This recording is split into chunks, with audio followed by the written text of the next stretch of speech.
Okay, welcome back. Good day, everyone. So let's continue our discussion sa pag-solve ng solution ng general linear homogeneous differential equation with constant coefficient. So last time we talked about case 1 and case number 2. Kasi sa pag-solve nitong DE, itong higher order DE, nakadepende yung solution dun sa kung ano yung klase ng roots meron yung auxiliary equation niya. So yung case 1, recall lang natin, yung auxiliary equation has roots na real and distinct, or distinct real roots. In case number 2, repeated real roots. For case number 3, ito yung topic natin, tsaka case number 4, we'll focus on the roots of auxiliary equation, which is imaginary roots or complex number, yung involved na roots. Ayan. So before I present to you the solution for distinct imaginary roots of auxiliary equation, ayan, diderive ko muna paano naging ganyan yung solution. Ayan, ano ba yung imaginary root? Ayan, suppose that the root of the auxiliary equation is imaginary. Suppose nabing imaginary, meron tayong, ayan, it's actually a complex number. So meron kang real part tsaka imaginary part. Biglang ko lang ako ng pen.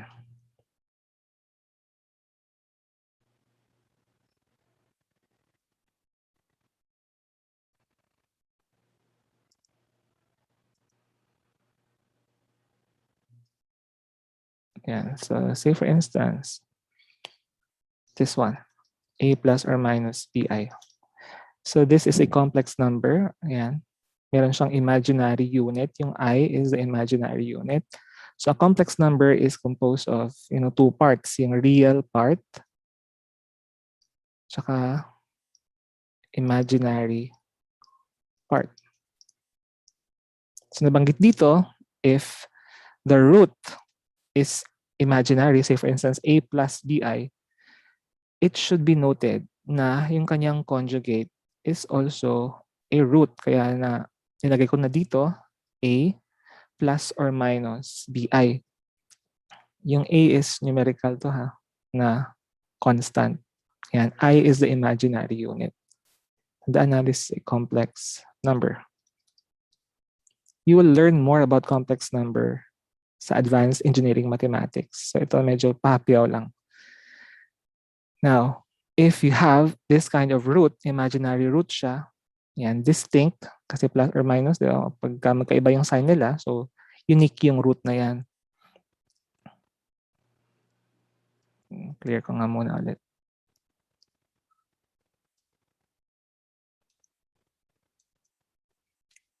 Balik tayo dito. So this is the solution for a differential equation having imaginary roots of auxiliary equation.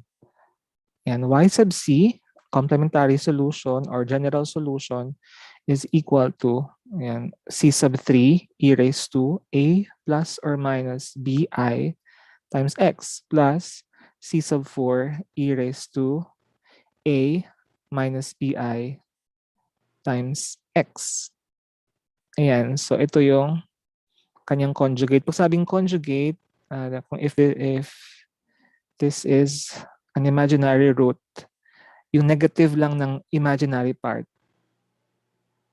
Ayan, I mean making, the imaginary part negative. Yun yung kanyang conjugate or yung opposite na sign. Okay. So this actually represents two roots and dalawang terms, dalawang arbitrary constants. So why did I put c sub 3 and c sub 4? Okay. Kaya ako siya nilagyan c sub 3 at c sub 4 kasi hindi pa ito yung final na solution na magiging guide natin para masulat yung solution nitong klase ng DE.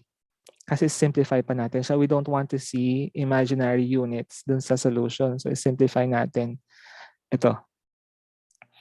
Now, so we know that and if we distribute x sa bawat term na to, Magiging ano siya, ax plus bi times x.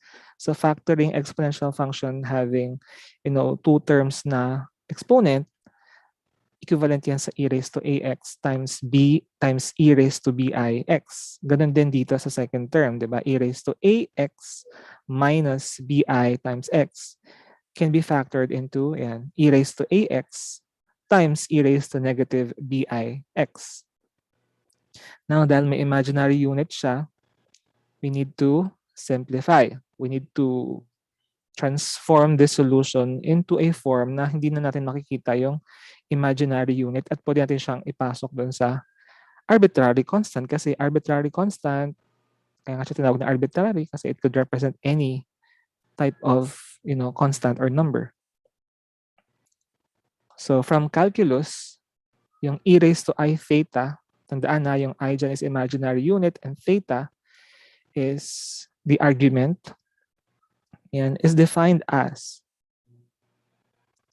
cosine theta plus I sine theta. Tandaan, this is an exponential form of a complex number. Itong a plus or minus bi.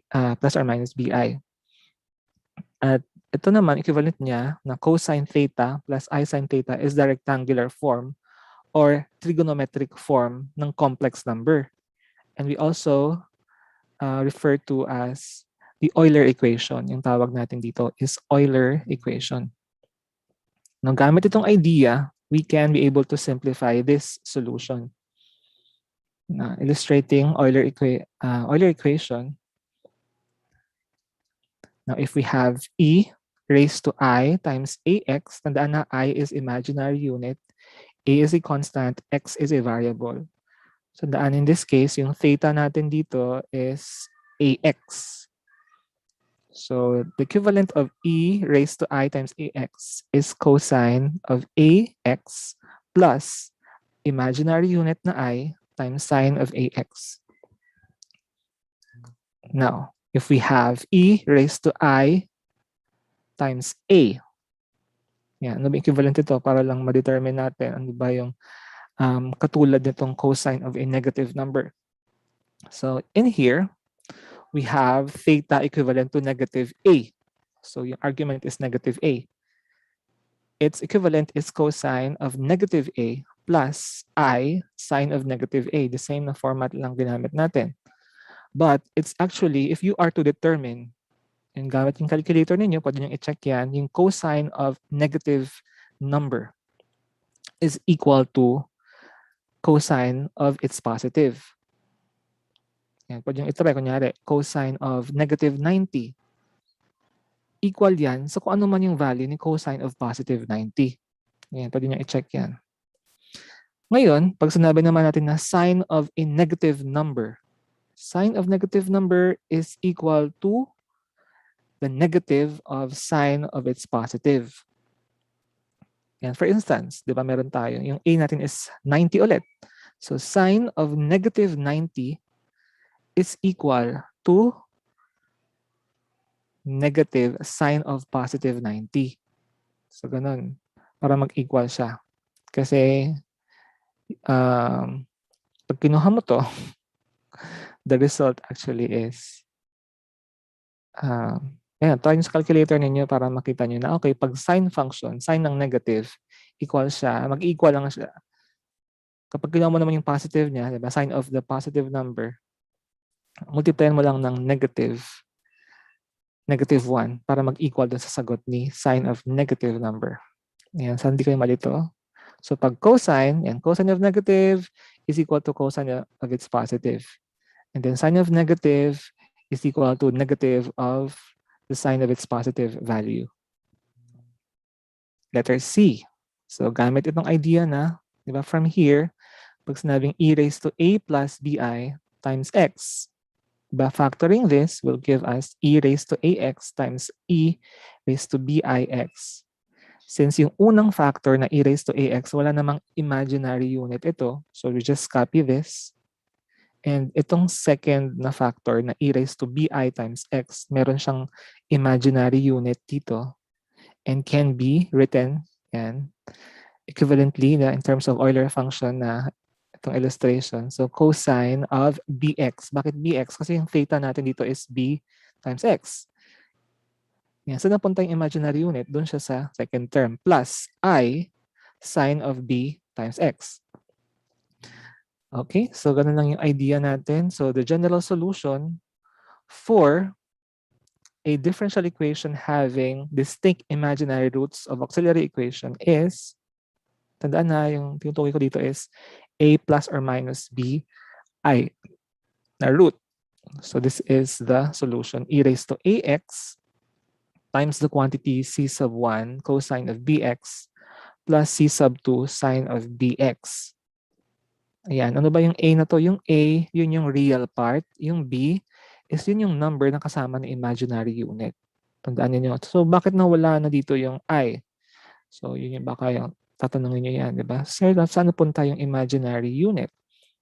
Sige, andun na siya sa loob ng arbitrary constant. Pero papakita ko sa inyo. Yan, gamit itong idea. Let me just get a pen. Yan. Next lang na slide. Yan, kita na ba yung whiteboard? Sige, so y, di ba ito yung solution no, kanina? Ano ba yun? E raised to, balikan na natin.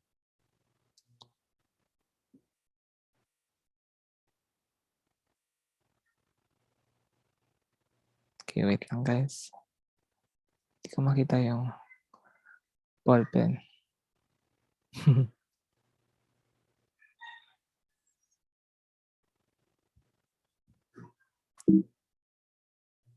Ayan, balikan lang natin. Ayan, gamit from here. Ito lang ako magsulat para continue.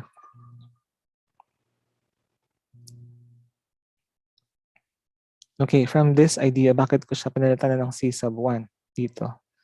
So gamit yung illustration for Euler equation. So y is equal to ayan, C sub 3 e raised to ax. Ito, e raised to bix, meron siyang imaginary units. I'll be replacing this by its trigonometric equivalent. And that is what? Cosine of bx. Tandaan niyo ha? Ito yun, no? Cosine of bx plus I sine of dx. Plus, yung second term natin, c sub 4. So c sub 4 e raised to ax. Copyhin lang natin to kasi wala naman siyang imaginary unit. Itong next na factor niya, e raised to negative bi times x. So yung kanyang theta is negative bx. We can write, yan, cosine of negative bx is equal to, sabi dito, cosine of its positive. So cosine of bx na nalalagay natin. Doon na. Sige, sulat natin. Cosine of negative bx. Okay, plus I sine of negative bx. Ganun kasi yun. Eh, di ba, yung cosine ng negative na number is equal to the cosine of its positive. Ito naman, sine of negative is equal to the negative of, ayan, sine of its positive. Kaya, lagay natin dito, cosine of bx, yung value ni e raised to I at e raised to negative bix is equal to cosine of bx minus I sine of bx. Okay, now we factor out e raised to ax since common siya sa dalawang terms na to. Nalabas lang natin siya. So e raised to ax times. Tapos pagsamahin natin yung mga terms na merong cosine. Okay, ano yung may mga terms ng cosine? Itong c sub 3 tsaka c sub 4. Okay, so we can say c sub 3 plus c sub 4 times cosine of b times x. Yung terms naman na merong sign, ayan, factoring sin bx, meron tayong, ayan, so plus, pareho silang may I. So copy mo lang yung I. So yung unang, sa unang term natin, meron tayong c sub 3 I sin of bx. So just copy and c sub 3. Sa pangalawang term naman, c sub 4 times negative. So meron tayong negative c sub 4 dito times sine of bx. Now, since imaginary unit is a complex number, so pwede natin siyang i-replace. Wait lang, kuha ko ng ibang color. So this c sub 3 plus c sub 4 can be represented by another arbitrary constant or new arbitrary constant na c sub 1. Itong, including the imaginary unit, itong I times c sub 3 minus c sub 4 can be represented as another new arbitrary constant na c sub 2. Kaya we have this solution na y equals e raised to a x, ayan, times c sub 1 cosine of b times x plus, wala nang I na ilalagay kasi andun na siya sa loob ng arbitrary constant na c sub 2 sine of bx. Now this is the solution if the roots of the auxiliary equation is distinct imaginary. Yan, ito na, tandaan niyo ha. Dalawa na yung roots. Ano ba yung a na to? Yung a galing siya sa itong complex number na a plus or minus bi. A is from the real part of this complex number and b naman para galing siya sa imaginary part ng complex number natin, yung kasama ng imaginary unit. Alright, so let me just erase everything and proceed to next slide. Ayan, solve natin to. Solve the differential equation na y double prime minus y prime plus 2y equals 0. Second example is in terms of differential operator na ito. Ayan, d cubed minus 4d squared plus 7d times y equal to 0. This is a second order. Yung first example, second order. Yung second example is third order differential equation. Let's solve the first one. Okay. So let me just move this.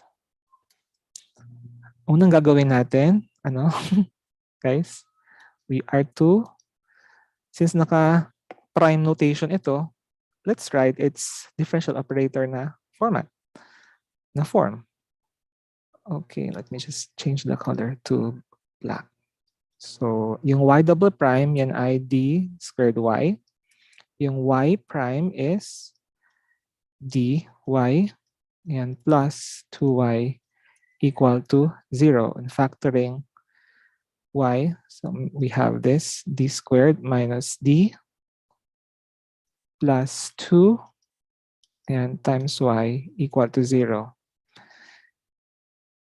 Okay, naka-ano na siya, linear operator na format. The next step is to write the auxiliary equation. Ano ba yung auxiliary equation? And that is replacing d by m.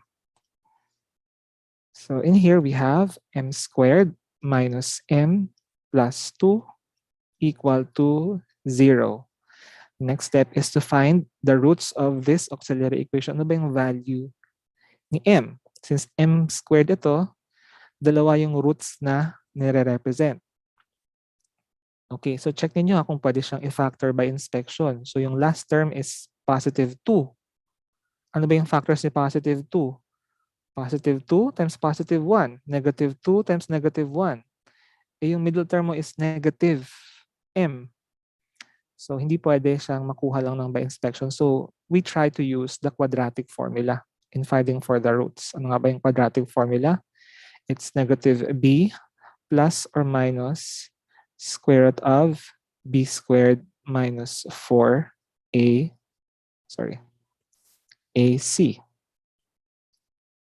all over 2a. So sa ating quadratic equation, dito na m squared minus m plus 2 equal to 0, yung a natin Ibahin ko lang yung color. A dito is equal to positive 1. Yung ating B is negative 1. Tapos yung C is positive 2. Ayan, huwag kayong ma-confuse dun sa A and B na dun sa complex number na ginamit natin. Ito naman ay para lang makuha yung value ng roots. So here we have a negative of negative 1 plus or minus. Plus or minus, dalawa yung roots dito. Ayan.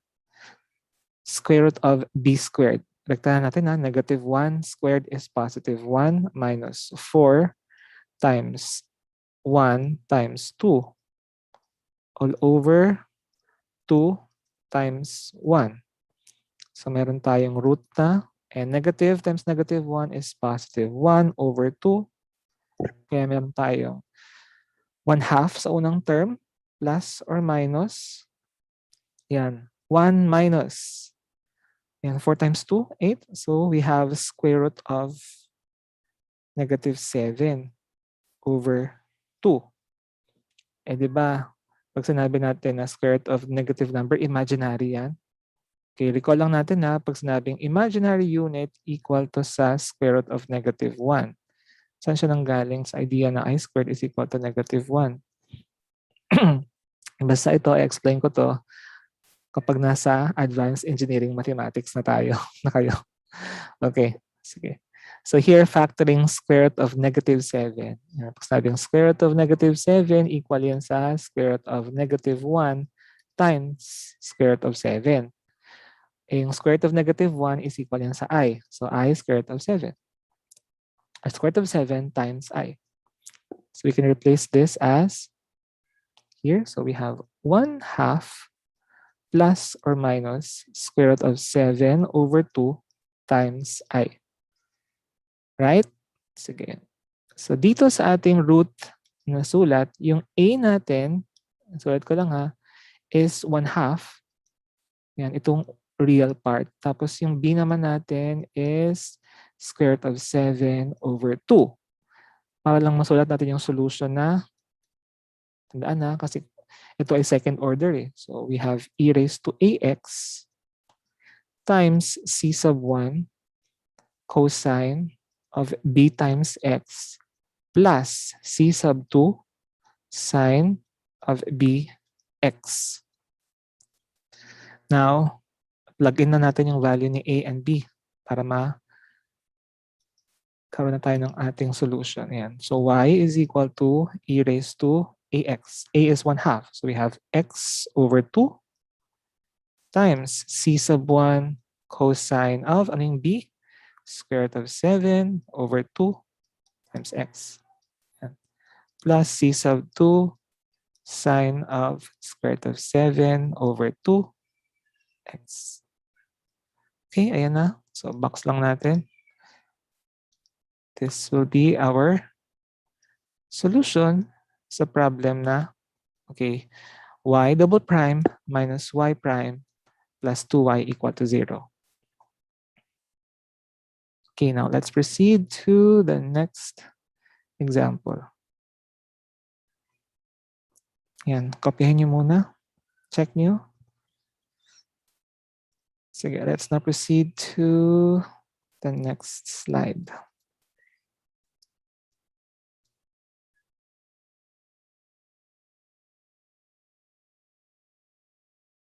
Yan, clear ko muna siguro to. Okay, here. So solve for, okay, undo. Third order naman ng differential equation natin. So since naka-operator na siya na format, ang gagawin na lang natin is to write its auxiliary equation. So f of m equal to 0, replacing d by m. So unang term, so m cube, we have m cube nga, and d cube, so m cube na siya, minus, ano yung second term natin? Wait lang, hindi ko makita. Yan, minus 4d squared.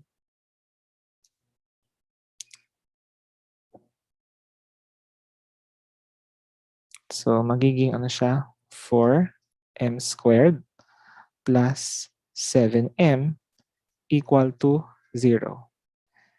So as you can see, hindi na tayo wala ng y dito, no? Kasi auxiliary equation nga siya. First thing is, ayan, check niyo muna yung bawat term kung merong common sa kanila.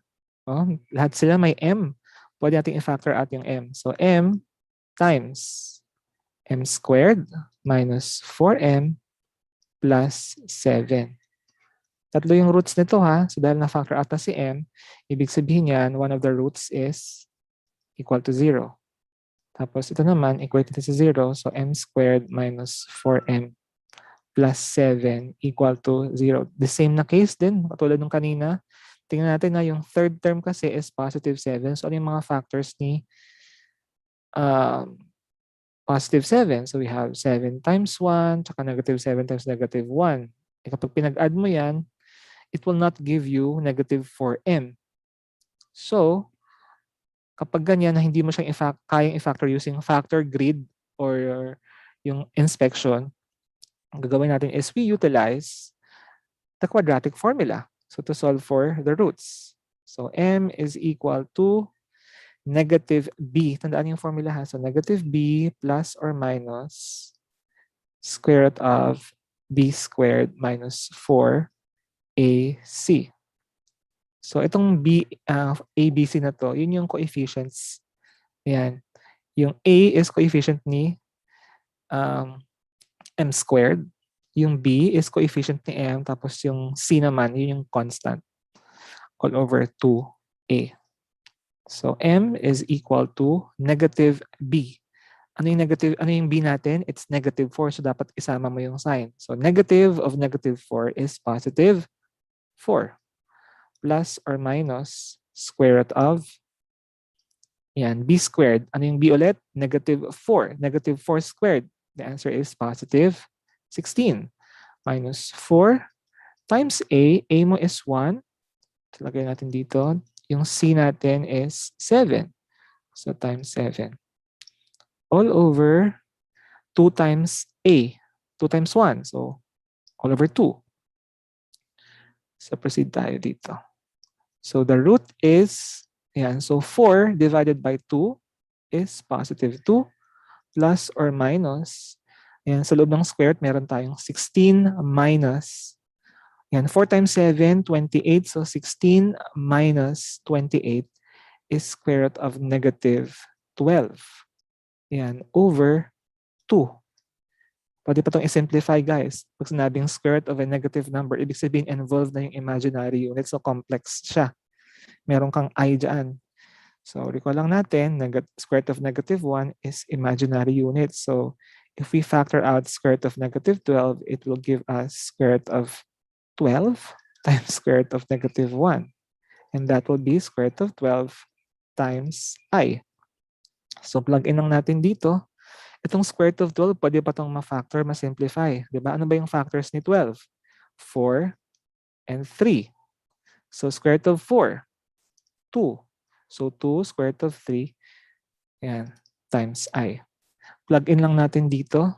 The answer will be 2 plus or minus 2 square root of 3 over 2 times I. Cancel yung 2. So the root is actually 2 plus or minus square root of 3 times I. Nasa labas yung I ha. Ito na yung ating 2 of the remaining roots. So meron tayong m sub 1 equal to 0. Lipat tayo sa next page. Hindi yata kasya.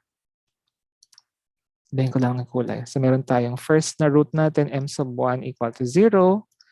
The 2 remaining roots are distinct imaginary. So m sub 2 is, so 2 plus square root of 3i, tapos isa naman is 2 minus square root of 3i. So, lagi ko na lang, m sub 2 and m sub 3 is 2 plus or minus square root of 3i. Therefore, the solution will be, so y is equal to, para sa unang root, c sub 1, distinct ito, diba? So, e raised to 0. E raised to 0 is 1. Kahit di ba na isulat yan. So, plus. C sub 1 to ha. Continue lang natin. Ano ba yung A natin dito sa root? A is the real part of the complex number. So, A natin, ko lang ibang color. A is 2 and B is square root of 3. Kaya, yan. Sulat ko na ulit. So, e raised to ax. So, e raised to 2x times c sub, ano ba, ng subscript. Nagamit na yung c sub 1. So, continue with c sub 2 cosine of b. Ano yung b? Square root of 3. Square root of 3x plus, anong kasunod ng c sub 2? E di c sub 3 sine of square root of 3x. Nasa labas yung x guys. Okay, so rewriting again kasi nga ito, meron pang exponential function dyan kanina pero na-cancel ko na siya. The solution is, para lang masulit yun ng maayos. So y is equal to c sub 1 plus e raised to positive 2x times c sub 2 cosine of square root of 3x plus c sub 3 sine of square root of 3x. So this will be the solution to example number 2. As you can see, tatlo yung arbitrary constants, guys. Ayan, c sub 1, c sub 2, c sub 3. Kasi nga, third order yung ating differential equation. Okay, and kapag may nakita kayo ng cosine, sine, ibig sabihin, ang pinanggalingan niya na roots is imaginary roots. Alright? Sige. Please copy. Or take a screenshot na lang. Sige, let's proceed to case number 4. Ganun lang kasimple. So, clear ko muna lahat ng drawings and proceed to case number 4.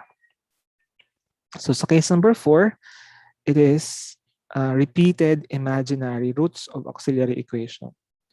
So, the same lang yung idea dun sa real roots, repeated real roots ng auxiliary equation. Nga lang, di ba, ito involve yung cosine and sine na functions. Yan, sabi dito, di ba, repeated imaginary roots lead to solutions analogous to those of repeated real roots. Yan. So, for example, ano bang meron dun pala sa repeated? Meron ka ng x, no? Yan, may x ka na dun sa pinaka-solution. If the roots, ayan, na m is equal to 1 plus or minus 2i. Kasi pag sabing plus, 1 plus or minus 2i, dalawa na kasi yung roots na nire-represent nito. Kaya sinabing roots, ayan, 1 plus or minus 2i, are repeated twice. Ayan, dalawang beses daw siya nag-repeat, yung 1 plus or minus 2i. So, ano ibig sabihin nito? 4 na yung roots na nire-represent yan kapag nag-repeat siya dalawang beses. So, in this case, ayan, sa ating root na to, yung a is 1, b is 2. The solution can be written as yan, e raised to ax. Ano yung a mo ulit? 1. So, e raised to x times c sub 1 cosine of bx. What is b? Yan, 2. Kaya nilagay mo dito, 2x plus c sub 2 sine of 2x. And this is just for one distinct na imaginary root. Or, yeah, 2 roots pala, no? So, yeah. So, pag nag-repeat pa ito, for the second time, it will now have x dun sa bawat term. So, we have c sub 3, x cosine of 2x, plus c sub 4, x sine of 2x. As you can see, yung subscripts ng arbitrary constants, ano lang yan? Sunod-sunod lang yan. C sub 1, C sub 2, C sub 3, and C sub 4. So, in this case, common naman yung e raised to x. So, pwede natin siyang isulat sa ganitong form. Factoring e raised to x. Tapos, pagsamahin natin yung coefficients ni cosine.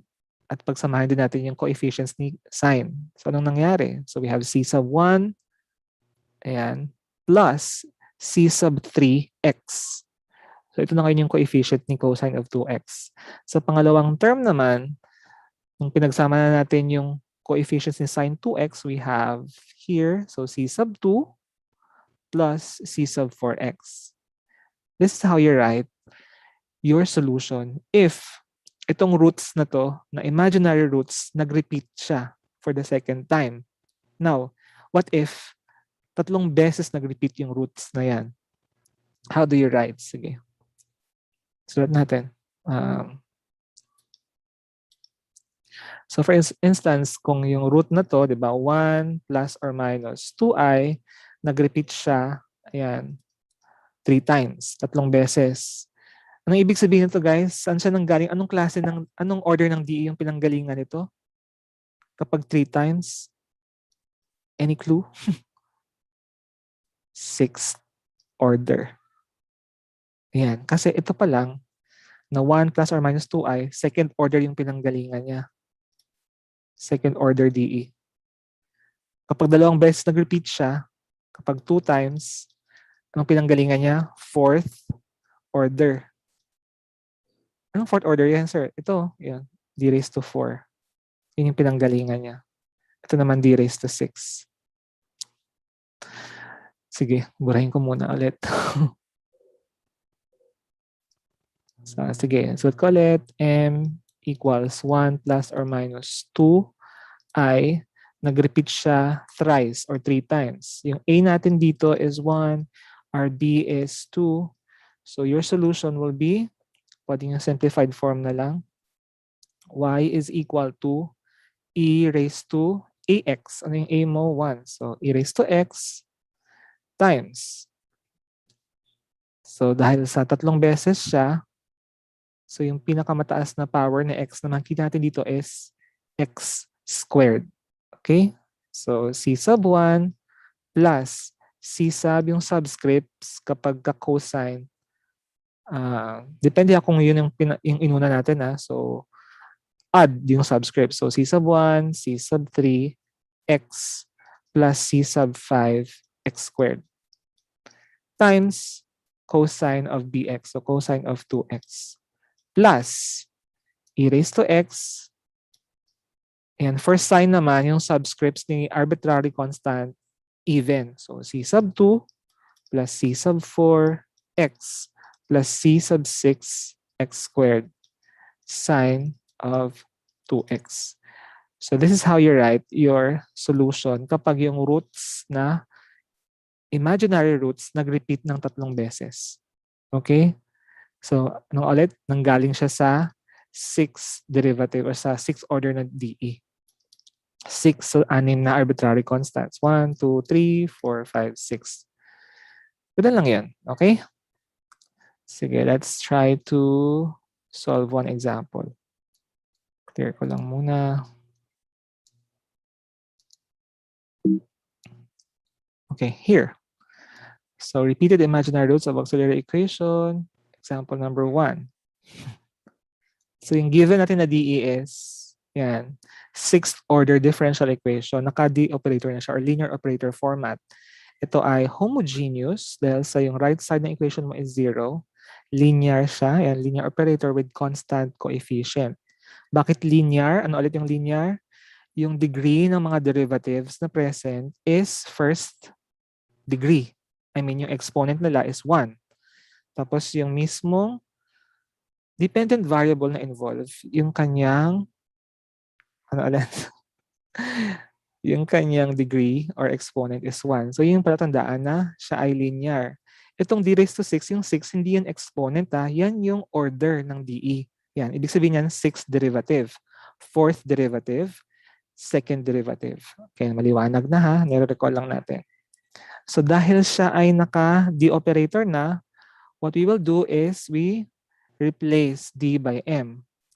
Itong process na to is by writing its auxiliary equation. So D raised to 6 will be M raised to 6 plus 6M raised to 4 plus 12M squared plus 8 equal to 0. Tandaan ha, hindi mo na kailangang isulat yung Y dito kasi nga auxiliary equation. Ito. The next step is to solve for the roots. So madami tayong ways para ma-factor ito at makuha yung roots. So ano ba yung mga technique natin? Depende kung ano yung appropriate. Meron tayong factoring by grouping, factoring by synthetic division, factoring using quadratic formula kapag quadratic equation yung involved, and then by inspection. So pwede rin yun. Sige, ito, for this case, since lahat ng powers or exponent ni m ay even, so may possibility na we can factor this by grouping. Ayan, hindi ko makita. Ayan.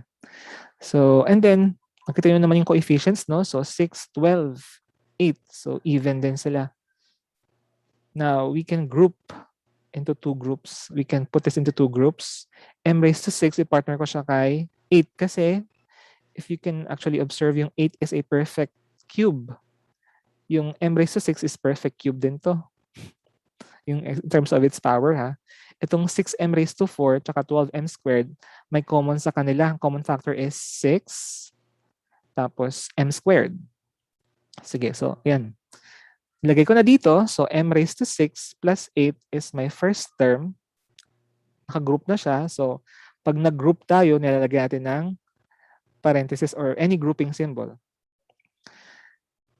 Here, 6m raised to 4 plus 12m squared is another term, di ba? So, ang nangyari dito, since na-group na natin, naging dalawang terms na lang. Yung unang term is actually sum of cubes. Paano siya naging sum of cubes? Sige, kunin mo yung i-factor mo to, di ba? Sa tatlong beses. O, tingnan mo to. So, yung m raised to 6 can be written as m squared raised to 3. Law of exponents lang, guys, ha? 2 times 3 is 6. This is how you factor actually m raised to 6.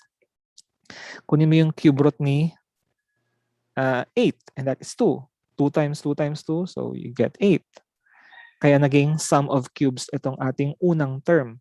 Yung pangalawang term natin na 6m raised to 4 plus 12m squared, common sa kanila is 6m squared. Kaya dito sa part na to, I factored out 6m squared. Anong natira? Sa unang term, meron ka pang m squared dito. Sa pangalawang term, since we factored out 6m squared, meron pang 2 na natira dyan.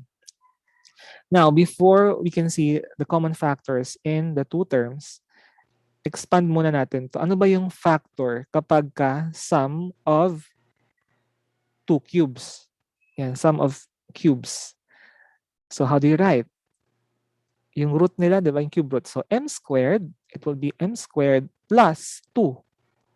Yung sum lang ng dalawang terms without its exponent, sorry. And then, square ng first term, so m raised to 4, change the sign, so negative ng middle term, so minus the product, 2 times m squared plus the square of the last term, so 4. Ito yung factors ng sum of two cubes. Now, having written this equivalent, what have you noticed? Meron tayong m squared plus 2, m squared plus 2 sa dalawang terms na to. So common. We can factor out m squared plus 2. And that will give us, we write first m squared plus 2. Anong natira sa ating expression dito? So meron tayong m raised to 4 minus 2m squared plus 4 plus 6m squared. Kasi nga, na-factor out na si m squared plus 2. So may common, di ba, may like terms. Si m raised to 4, wala siyang kapareho, so you just copy m raised to 4. Si minus 2m squared, meron siyang similar term na m squared din, itong 6m squared. So minus 2m plus 6m, ayan, minus 2m squared plus 6m squared will give us positive 4m squared. Copy mo lang yung constant kasi wala naman siyang kapareho. So plus 4. And this factor na m raised to 4 plus 4m raised to m squared plus 2 is actually equivalent to m squared plus 2 raised to the power of 2. Ngayon, pwede mong gamitin dito yung yung factor grid if you're not really sure. Ayan. Paano ba yung factor grids? I-recall natin. Call ako ng pen, guys. Ayan. If I'm going to factor this, so pwede rin ba inspection? So just to recall factor grid, ayan. Yung first na box dito, yun yung unang term, so m raised to 4. Ano ba yung factors ni m raised to 4? So m squared times m squared will give us m raised to 4. And then yung second box sa taas, yun yung last term. So 4. Ano ba yung factors ni 4? 2 times 2 is equal to 4. ang middle term mo, para ma-verify mo, ayan, dito mo siya ilalagay. So, 4m squared.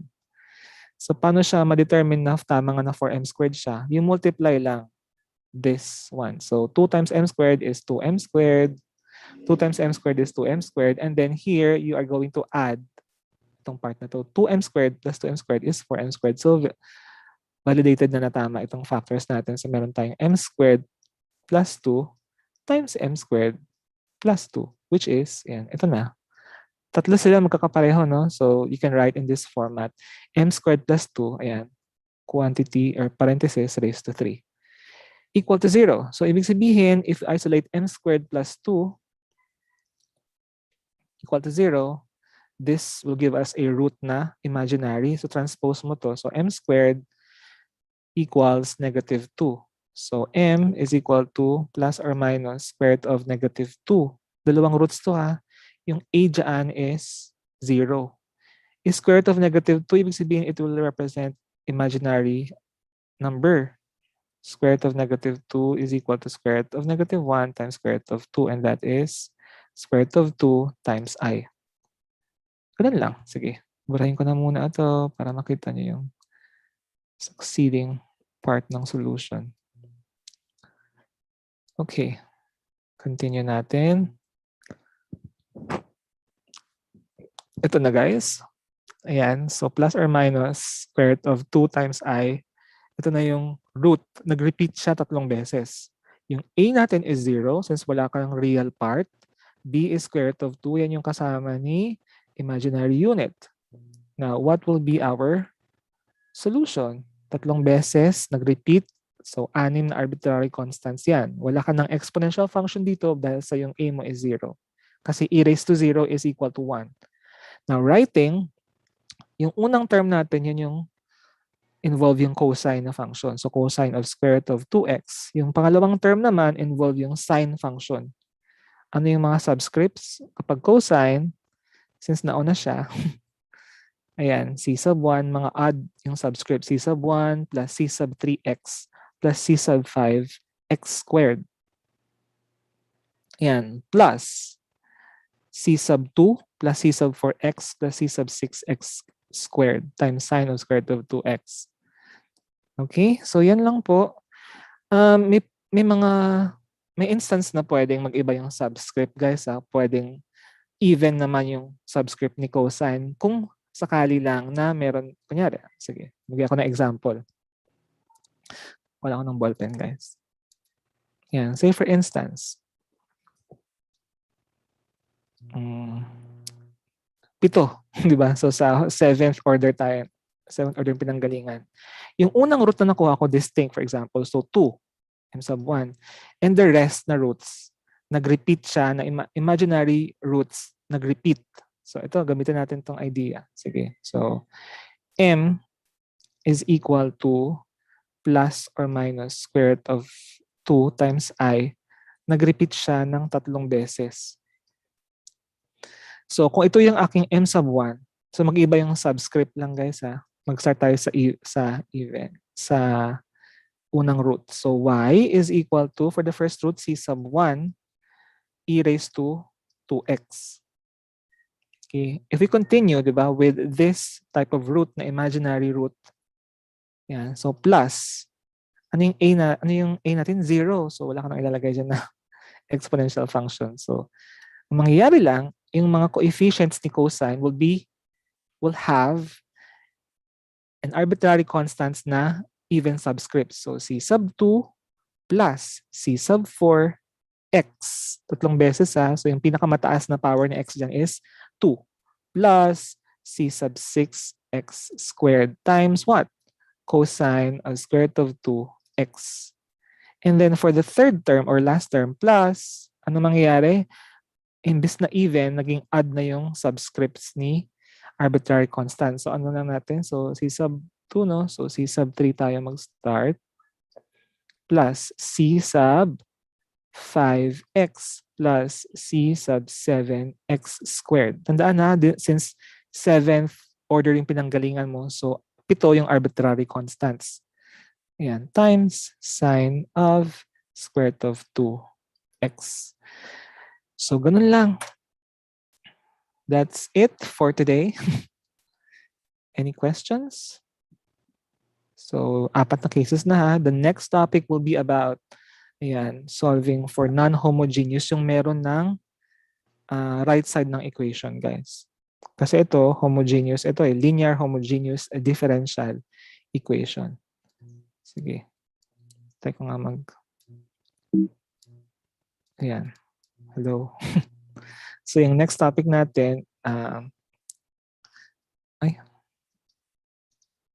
non-homogeneous naman tayo. So, method of undetermined coefficients. F of d of y is equal to, meron tayong right side of the equation. Hindi niya sa 0. So, meron kang isosolve muna dito. Okay, so I have a video for that. If you want to watch, you can actually do advanced study para dun sa last na problem set natin for this term. Okay, so that's all for today.